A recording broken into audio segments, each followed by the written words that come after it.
One fateful day, two friends found a gateway into a realm of dreams.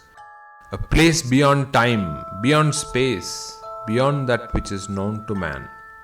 Here lies infinity, a portal into the imagination and the supernatural. Amidst the eerie, the bizarre, the strangely unsettling, the girls felt right at home. And so they welcome you to this realm of shadow and substance.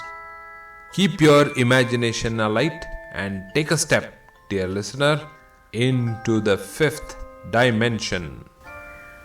Hello, everyone, and welcome to the Fifth Dimension podcast. This is where we talk about the Twilight Zone. And if you don't know what the Twilight Zone is, it's an American TV series. We are talking about the TV series that was first released in 1959. There were 5 seasons and 156 episodes, and this series was initially started by Rod Serling. You have 2 co-hosts for this podcast. My name is Parvathi. I'm a writer, a blogger, a podcaster, and a book reviewer. With me, I have my co-host, Medhavi. Hi, I'm Medhavi, and I'm a teacher, I'm a researcher, and I just love to read and watch things, and especially with my friend Parvati. And now, hopefully, with all of you, I get to talk about it. Absolutely perfect, Medhavi. So, as she mentioned, we are really good friends and we have a lot of common interests. And one of the things that interests us, fantasy, horror, science fiction, all of that interests us. So, Medhavi, it's not surprising that we like the Twilight Zone, is it? Absolutely. It was only a matter of time before we got to it, because we were watching so many things together, and we finally decided to get to the classic of the genre, which is the Twilight Zone.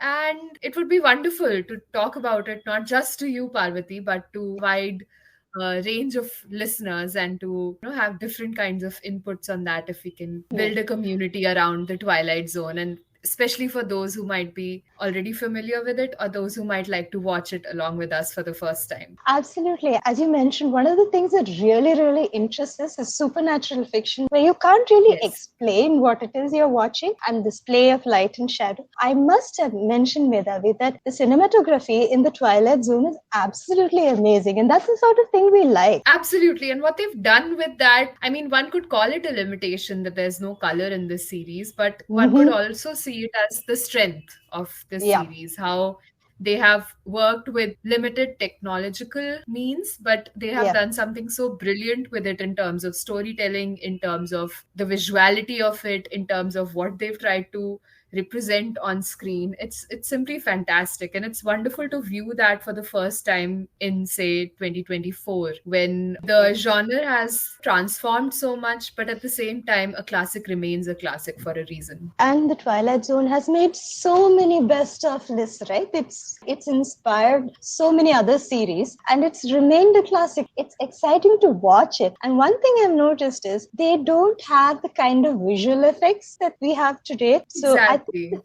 the focus is probably more on story and kind of keeping you on the edge of your seat through storytelling, through narrative. That's, I think, the most fascinating part of it, and that's the enduring appeal of it, because they really made each narrative and each story that they tell so unique, so different from what we can find even today. So arresting. And is so unexpected for viewers like us who are used to modern day horror and modern day sci-fi. It works wonders. And the kind of horror that the Twilight Zone uses, you do have the jump scares, but it's still different. You're not really assaulted with a lot of gore or a lot of violence, but you're still unsettled. Exactly. The uniqueness of it, just the bizarreness of it gets to you. But at the same time, it's not cheap shots of horror played out if you are. It's startling, it's unnerving, it's eerie in a very effective, very subtle way, and it's absolutely amazing. And the use of imagination in a series like the Twilight Zone, it's on another level altogether, because you are on the edge of your seat, like you said. You can't really expect, or you can't guess what's coming next, because the characters are so independent and you don't really know where you're going with the story. I found that very intriguing. Precisely. I think that is what makes it so groundbreaking, I would say, for TV, for film, for storytelling in general. So let's just talk about some of the things we like, Medhavi. So what are some of the TV shows we've been watching recently that led us to this. I think we've been watching quite a bit of horror, quite a bit of psychological thrillers. Exactly, yeah. I think those horror and psychological thriller movies, they are what led us to the Twilight Zone. I also remember, I think I had heard of the Twilight Zone before. I had heard people talking about how amazing it is, how a lot of contemporary movies reminded them of the Twilight Zone. And after that, I remember you talking about it once, that you had watched an episode or two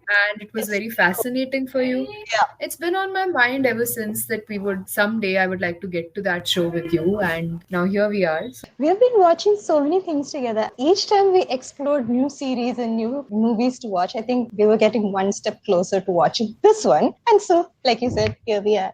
It's been quite a ride, I must say. It's been quite a ride. It really has. It really has. I think the most recent thing that got us here was when we were watching those bedtime story videos on YouTube, which were very fascinating. And you mentioned how the intro to that reminded you of the Twilight Zone. Yes, it did. They do have those black and white illustrations, and then the music somehow reminded me of the Twilight Zone. Their narration also reminded me of the Twilight Zone, and I remember telling you it's similar, so maybe we could give the Twilight Zone a go because it's the source of it all, the absolute beginning. Even though bedtime stories, I do think, is non-fiction for the most part. So they are talking about things that actually happen in the Twilight Zone is fiction, but still thematically similar in a lot of ways. That's fun. Absolutely. Yeah, and that idea of a horror or sci-fi anthology, I think that also is quite, these kind of bite-sized, very gripping, very different and unique stories. I think that has now become very common. Since the Twilight Zone, it has become very, very common. Yeah, I think so too. One of the things that I found completely fascinating about the Twilight Zone is the first 3 seasons at least have episodes that are half an hour long. So 30 minutes. So 30 minutes is a very tricky time if you ask me, because you can either have an abrupt story, or if you don't have your storytelling techniques down pat, your episodes would be quite abrupt, or you'd have to split it into 2, which is kind of annoying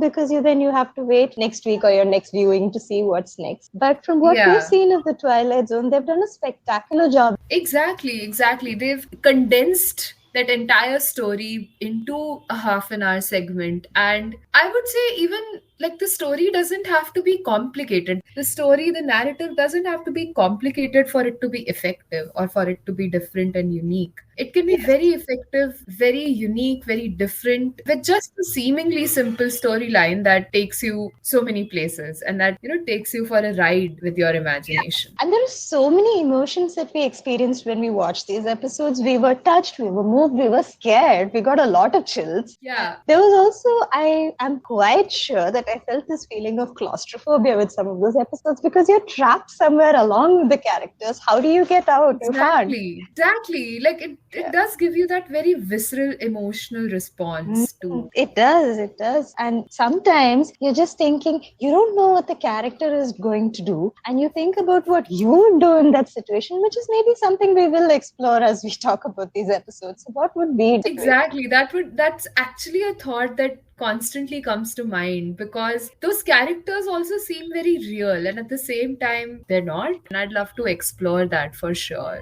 It also seems like they are talking to you across time from another dimension, quite literally. I love Rod Serling's introductions and his ending, descriptions of how when he just talks about the next season, the next episodes, at whatever's coming up, and really, it's very exciting at the same time, and you're also filled with a little bit of foreboding because you're wondering what's next now. What are they going to put us through? Exactly.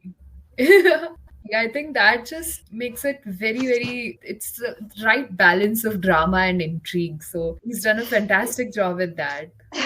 This is because this is the late 1950s, mid 1960s. So this ran until 1964. I absolutely love the way they talk. I like the accent. I like the language. Oh, it's so crisp. Absolutely. It's so crisp, and it's just something that you don't get to see anymore. It's just so fascinating the way that they talk, the dialogue, everything is just so good. The writing is so good, the back and forth, the actors do a brilliant job at it. They do. They fit their roles to a T. You always have the experience of reading a book, but at the same time, you're watching it on screen, which is quite a feat, I feel. Exactly. Yeah, absolutely. And it's also that it's one of those rare times when the characters are saying a lot, but that does not necessarily mean that the story will be completely led by them. The story can go anywhere. That is what is so Exactly. fascinating. The characters happen to be there at that time. They must use their wits, as we saw in some of them, but you Oh, can't yes. really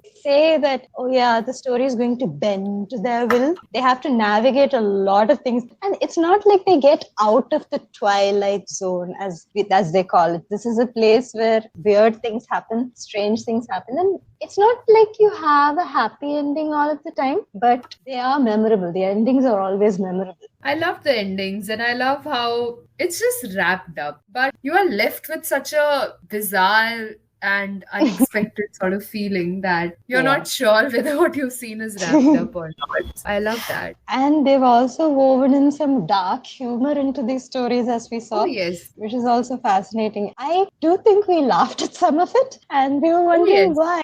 They were quite dark, but we were still laughing, and it was fun. I think that's also it's a quality of good horror or good sci-fi. Like, it can make you laugh, but that laughter is it always has dark undertone to it. It does have a slightly dark undertone. Case in point, without giving spoilers, we had this episode, right, where a certain character was sitting in a chair and he kept reappearing here, there, and everywhere, and we were exactly by the whole thing. Although this particular character was not someone to be laughed at, we were still laughing. Oh no, absolutely not. I mean, exactly, it fills you with that sense of dread, right? That you're laughing at a character who is not supposed to be laughed at, but you can't do it. You just have to laugh at it. He is quite funny, and there were moments when characters like these are duped. I mean, of course, there will be consequences still, because there are some really, really brilliant moments, and I am so looking forward to talking about our episodes. I'm very excited to talk about it, and I hope that our listeners are also as excited as we are.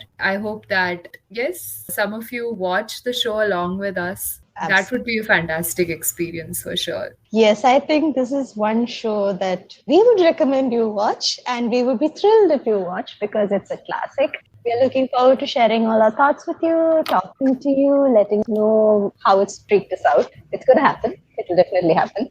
We're looking forward to sharing all of those thoughts with you. And absolutely. Yeah, that was an interesting introduction, Medhavi. I'm looking forward to continuing this. And thank you all for joining us today. We're thrilled to have you. Stay tuned for our first episode, and we hope to see you in the fifth dimension.